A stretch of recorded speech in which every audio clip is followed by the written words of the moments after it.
পাশে আসেন তাহলে। হ্যাঁ এবার ঠিক আছে, ঠিক আছে।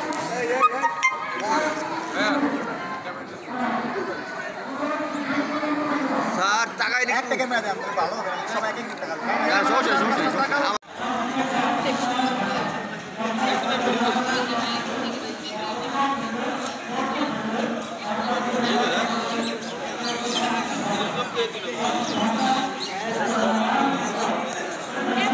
সব দিয়ে যায় এই কথা ধোয়াইতে যদি বাধা অতিক্রম হয় আর বাইরের থেকে ছাত্র আনা হয়, তাহলে ওইভাবে যদি তারা এটা করে না, এটা যদি ঘটনা সত্য হয়ে থাকে তাহলে পাইলট যাবে না। স্যার এর সত্যতা সরকার আকারে করে একটু দেখছে তাদের কোনো কথা না বাগানের ক্ষেত্রে, কিন্তু আমাদের মেয়েদের হাতে লেগেছে যথেষ্ট। ওরা যা লিখছে আমি কাল ঘুরে ঘুরে দেখছো, আমাদের ধারে কাছে আসা কথা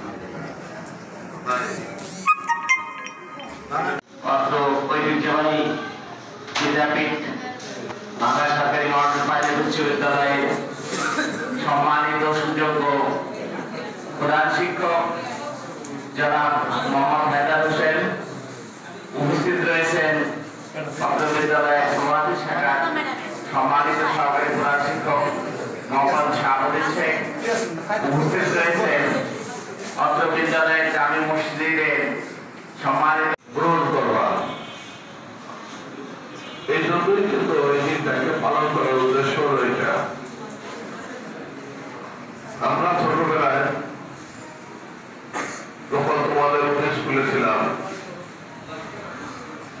তখন তো প্রতিষ্ঠানে বাইক তো দূরের কথা, বাইক ভাড়া করতে গেলেও ভাড়া পাওয়া যেত না। এই বিষয় খবর দিলে বা ভাড়া করতে গেলে অনেক দূর থেকে ভাড়া করে আনতে হতো। রিক্সা ছিল না। আমরা গ্রাম থেকে